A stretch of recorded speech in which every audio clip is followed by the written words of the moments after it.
Padre, del Hijo y del Espíritu Santo. Amén. Queridos hermanos, continuamos nuestra explicación de la fe católica, basándonos en el Catecismo de la Iglesia Católica, publicado por el Papa San Pío X.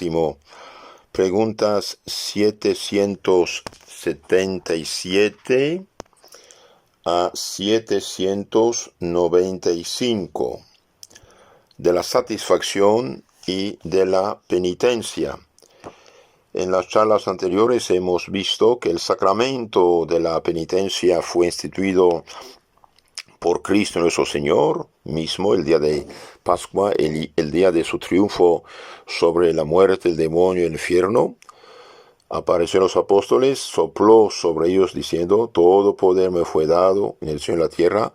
Reciben el Espíritu Santo, a quienes perdonaré sus pecados quedan perdonados, y a quienes los retienen quedan retenidos. Entonces, el poder de perdonar los pecados, que es un poder divino, fue dado por Cristo mismo a su iglesia. Por lo tanto, no hagamos caso a estos pobres protestantes que no saben nada, que nos robaron la Biblia y con la Biblia nos acusan, pobre de ellos, no entienden nada. San Juan 20, 22, 23. Reciben el Espíritu Santo a quienes los pecados quedan perdonados, a quienes tienen que quedar detenidos. Hemos visto que para hacer una buena confesión hace falta examinar su conciencia sobre los mandamientos de Dios, de la Iglesia, sobre deber de Estado, obligación de Estado. 2, tener dolor de haber ofendido a Dios, arrepentimiento. 3, propósito de no pecar más en adelante, firme propósito de enmienda. 4, acusación de los propios pecados al ministro del Señor, el sacerdote. 5, satisfacción y penitencia. Hoy vemos de la satisfacción y penitencia. Pregunta 777. ¿Qué es la satisfacción que uno debe hacer después de haber pecado? Bien, la satisfacción, que también se llama penitencia sacramental, es uno de los actos del penitente con que desagravía en alguna manera a la justicia de Dios por los pecados cometidos, haciendo las obras que el confesor le impone. Entonces, cuando uno peca, si ofende a Dios, la absolución perdona la pena eterna del infierno. La sangre de Cristo perdona la pena eterna del infierno. Incluso si uno está totalmente arrepentido de todo, con borra todo, no queda nada. Sin embargo, para la mayoría de nosotros, por desgracia, tenemos que pagar algo a la justicia divina por los pecados cometidos. Entonces, haciendo unas obras que el confesor impone. El confesor impone. Por ejemplo, alguien robó, hizo un pecado, desobedeció a Dios, ahora tiene que reparar, una reparación. El bautismo borra todo pecado, todo pecado. Una persona de 80 años que se bautiza, no solo el bautismo perdona el pecado original, también todo pecado personal y toda deuda con la justicia divina, todo. Es una amnistía total absoluta, pero después del bautismo, si hemos pecado, tenemos que pagar algo a la justicia divina. ¿Está obligado el penitente a aceptar la penitencia impuesta por el confesor? El penitente está obligado a aceptar la penitencia impuesta por el confesor, y si no puede cumplirla, ha de declarárselo humildemente y pedir otra.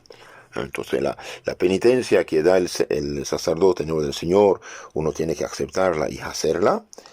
Y en caso que no pudiera hacerla, porque no sabe qué hacer, no sabe, por ejemplo, haga la litania de tal santo. Nunca escuché hablar de tal santo, ni misal tiene. Entonces, padre, disculpe, no tengo con qué hacer, no puedo hacerla. Que diga la cosa como es y que le dé otra penitencia, si no puede cumplir la penitencia que le impone. Pero uno debe hacer la penitencia dada por el confesor.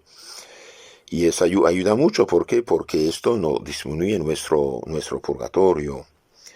¿Cuándo hemos de cumplir la penitencia? Entonces, la penitencia de la confesión, ¿cuándo debe cumplirse? Si el confesor no ha prescrito ningún tiempo, hemos de cumplir la penitencia cuanto antes y procurar hacerlo en estado de gracia. Entonces, si Si el confesor no da ninguna fecha, en general no da fecha el padre. Entonces, cuanto antes hacer su penitencia y hacer en estado de gracia. ¿En qué sentido? En el sentido que si usted hace la penitencia de la confesión teniendo la gracia de Dios, sin perder otra vez el pecado mortal, usted gana más. ¿Por qué? Porque es meritoria. De todos modos, aunque uno caiga en pecado, tiene que hacer la penitencia. Esta penitencia tiene que hacerse. ¿Cuándo hemos de cumplir la penitencia? Dijimos cuanto antes. ¿Cómo hemos de cumplir la penitencia? Hemos de cumplir la penitencia enteramente y con devoción.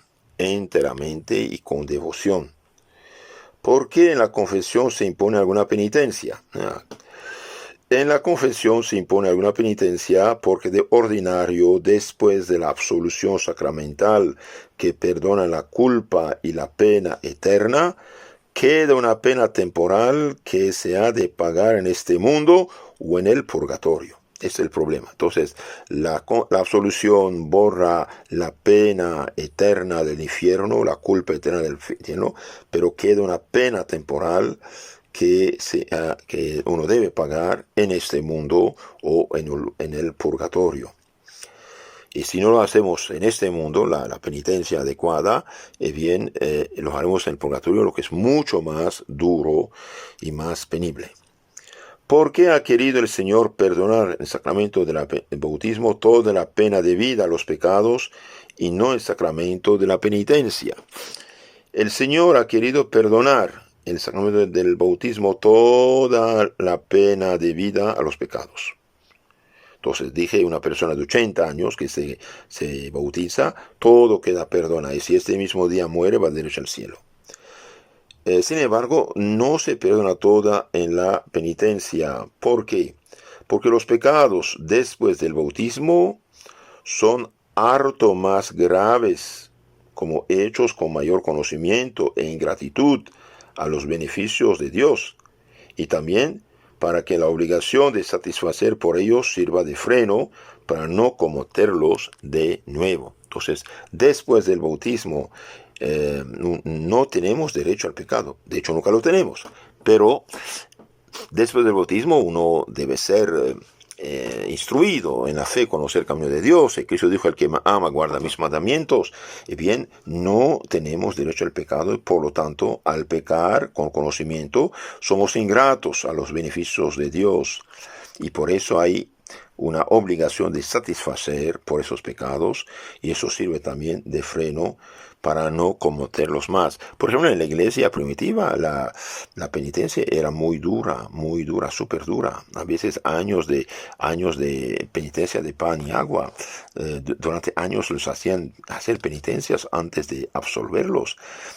Por eso hoy no queda casi nada. Gerson, el rector de la Universidad Católica de París, la Sorbona, decía, prefiero que pase un poco más tiempo en el purgatorio que ir al infierno. Bueno, absuelvo, yo sé que no es suficiente la penitencia que doy, pero mejor que vaya al purgatorio que al infierno. Bueno, entonces, queridos hermanos, hagamos penitencia, y mientras más hacemos penitencias en este mundo, mejor para nosotros y menos purgatorio. Y la mejor penitencia que podría dar un sacerdote es hacer celebrar misas por su salvación, misas de agradecimiento, etcétera. Eso no se da, muy rara vez se da, pero el padre Antonio Royo Marino, uno de los grandes teólogos del siglo XX, decía, es la mejor penitencia que podría dar un sacerdote. Incluso uno puede pedir misas, hacer celebrar misas en acción de gracias por todos los beneficios recibidos y por sus pecados. Esto podría hacerlo uno libremente. Y si uno asiste a esas misas de comulga, mucho mejor. Y si no puede asistir, de todos modos sirve muchísimo. Otra pregunta, ¿podemos satisfacer a Dios por nosotros mismos? Bien, nosotros mismos no podemos satisfacer a Dios por nosotros mismos, pero lo podemos hacer uniéndonos con Jesucristo, quien da valor a nuestras acciones por los méritos de su pasión y su muerte. Entonces, nosotros solos no podemos satisfacer a Dios, lo hacemos en unión con Jesucristo, apoyándonos en los méritos de Cristo. Por eso dije, el que hace celebrar misas, por ejemplo, para sus pecados, bien hace muy bien, en unión con Cristo, paga un montón de purgatorio. ¿Basta siempre la penitencia que impone el confesor para borrar toda la pena debida por los pecados? La penitencia que impone el confesor no basta de ordinario para pagar toda la pena debida por los pecados, por lo cual se ha de procurar suplir con otras penitencias voluntarias lo que resta. Uno debe hacer penitencias personales también, por ejemplo, aguantar, ofrecer, soportar enfermedades, pobreza, accidente, calumnias, humillaciones, problemas, falta de trabajo, falta de dinero, ofrecer todo el Señor, perdonar a los enemigos, rezar por vivos y difuntos, dar el buen ejemplo. Todo esto, obras de caridad, dar buenos consejos, hacer propaganda de la fe, todo esto sirve como penitencia. Cumplir con su deber. La mejor penitencia es la que uno no busca, cumplir con sus deberes de Estado. Entonces la penitencia que impone el confesor no basta de ordinario para pagar toda la pena debida por los pecados, y bien uno debe hacer otras penitencias también. La mejor penitencia es la que no buscamos, cuidado. Entonces hacer por ejemplo, usted está en tráfico, aguanta, soporta, ofrece. ¿Qué hacemos?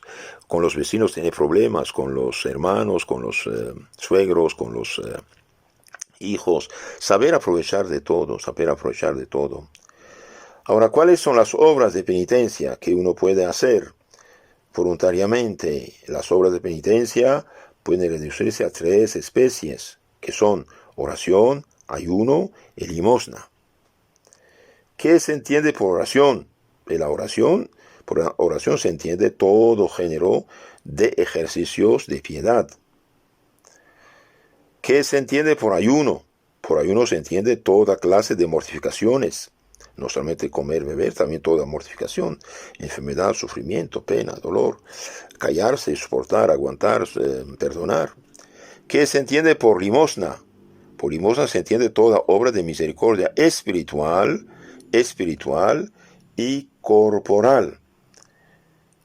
Hay 14 maneras de hacer limosna, 7 temporal y 7 espiritual. Las 7 obras de misericordia corporales son visitar a los enfermos, dar de comer al hambriento, dar de beber al sediento, dar posada al peregrino, vestir al desnudo, visitar a los presos, enterrar a los difuntos. Estos son obras de misericordia corporal. Y los misericordia espiritual, muy eficaces también, muy importantes, son enseñar al que no sabe. ¿Y cuántos hoy no saben nada de la fe, de la moral, de los mandamientos, del catecismo? Entonces, enseñar al que no sabe. Por ejemplo, usted, no sé, regala un catecismo, explica el catecismo, lleva niños al catecismo, da un consejo al que no sabe, habla lee una página del catecismo o del evangelio a los ignorantes, el que no sabe leer, escribir, por ejemplo, o a un enfermo, o a un ignorante, un amigo. Está en una junta de amigos, usted les habla un poquito, hace grande obra de caridad. Enseñar al que no sabe, dar buen consejo al que lo necesita, corregir al que se equivoca con caridad y dulzura, claro, pero decirle las cosas, perdonar al que nos ofende, consolar al triste, sufrir con paciencia los defectos del prójimo, rezar a Dios por los vivos y por los difuntos. Estos son las obras de caridad, limosna espiritual y limosna espiritual y temporal. Es muy, muy hermoso todo esto, queridos hermanos. Es muy, muy hermoso. Entonces, ayuno, oración y penitencia ayudan a borrar la deuda que tenemos con la justicia divina. ¿Qué penitencia es más meritoria?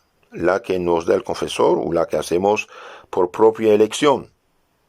Y bien, la penitencia que nos da el confesor es la más meritoria, porque siendo parte del sacramento, recibe mayor virtud de los méritos de la pasión de Jesucristo. Entonces, la penitencia que da el sacerdote en la confesión es de mayor mérito, borra más purgatorio, podemos decir, santifica más. ¿Por qué? Porque hace parte de los méritos de la pasión de Cristo nuestro Señor.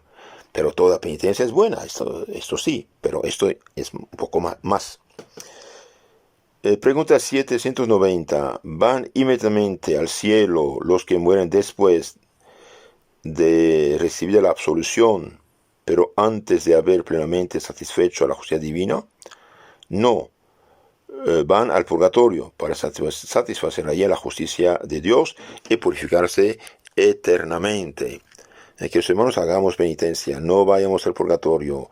El purgatorio es duro, el purgatorio uno sufre, el purgatorio es fuego purificador. Cuidados, los santos dicen, es igual que el infierno de un cierto modo. Solamente allí el purgatorio es para purificar y llevar al cielo, como una persona que hace 10 días no comió nada, no bebió nada, tiene muchísima sed y hambre. Así el alma tiene sed de Dios para ir y dejar ese lugar. Entonces hagamos penitencias en este lugar.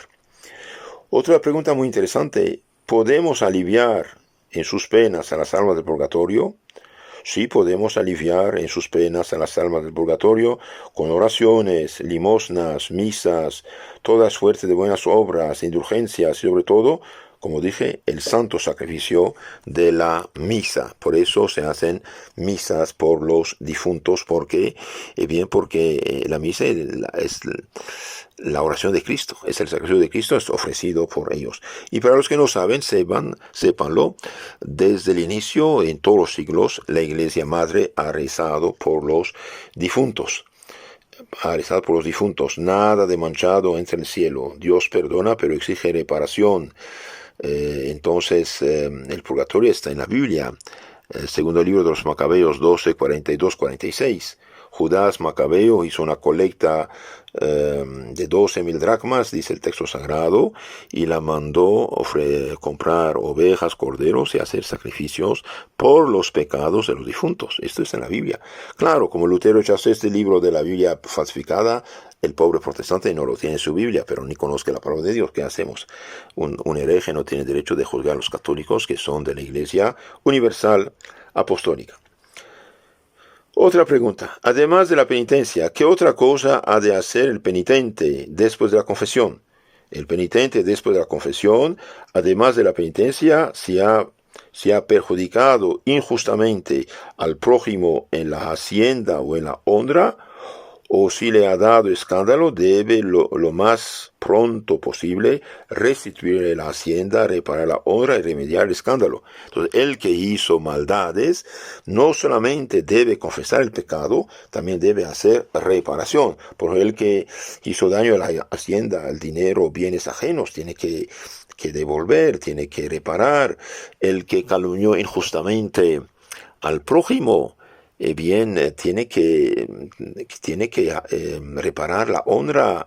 El que dio mal ejemplo, escándalo, tiene que reparar. Por ejemplo, una mujer mal vestida, provocativa, debe cambiar su ropa.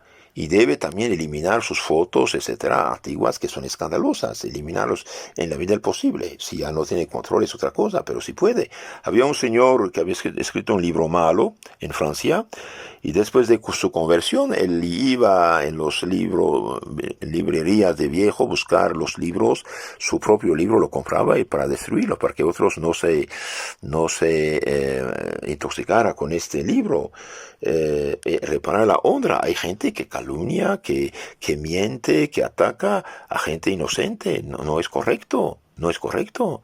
Por ejemplo, una persona que no sabe nada, absolutamente nada, no estudió ni siquiera una media hora el tema de una manera seria, profunda, calumnia, critica, insulta, Monseñor Lefebvre como si fuera el más grande de los criminales, el que fue realmente el último, podemos decir, grandísimo obispo de la Iglesia Católica, que nos alertó de la crisis actual hace 50 años.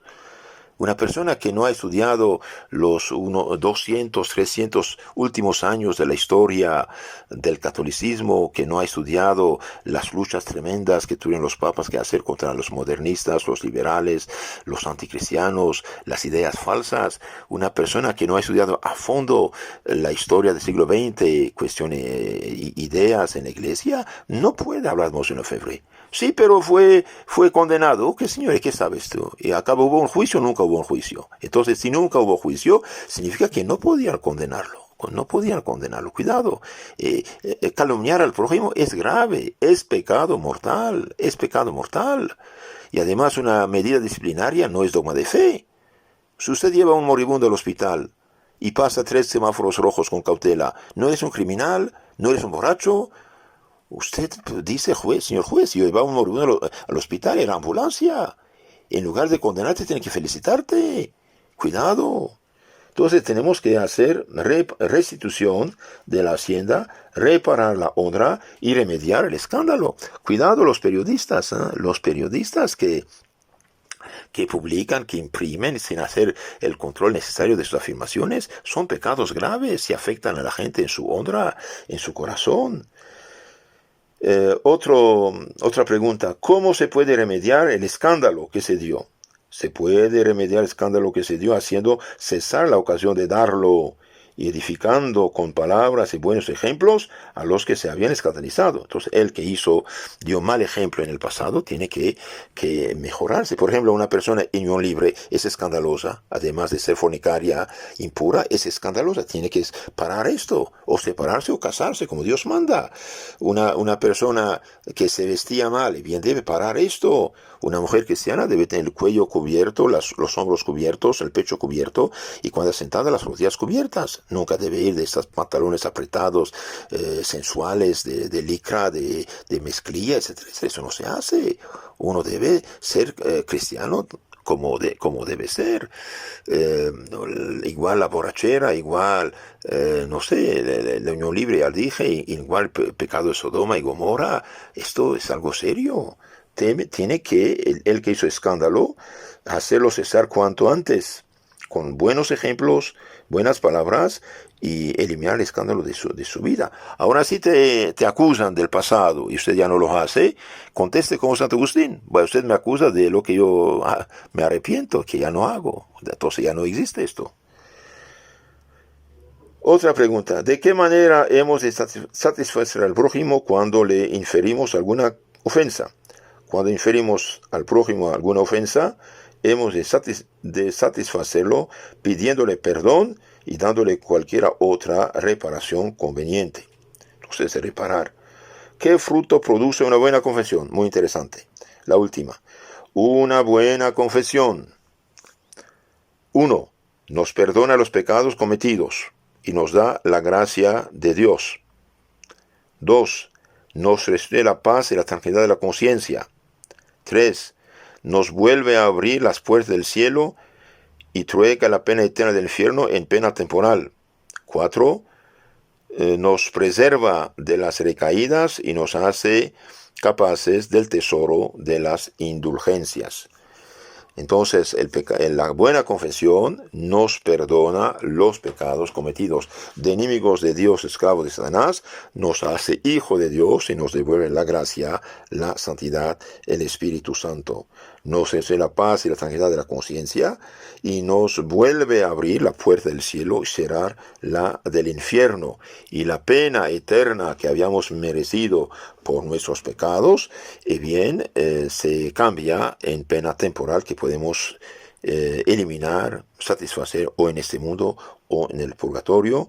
Y finalmente, algo muy importante que la gente no sabe, la buena confesión, no solo nos perdona los pecados, esto todos lo saben, sino que nos da también fuerzas, energías contra las recaídas, los pecados futuros.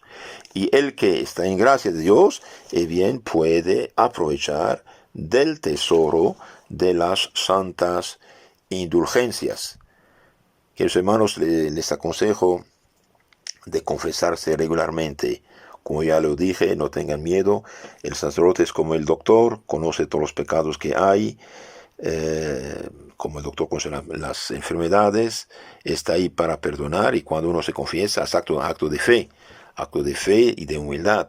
Cristo dijo a los sacerdotes: reciben el Espíritu Santo, a quienes perdonan los pecados quedan perdonados, y a quienes retienen quedan retenidos. San Juan 20:23. Y no hacemos caso a estos pobres protestantes que dicen cualquier tontera inventada por su ignorancia.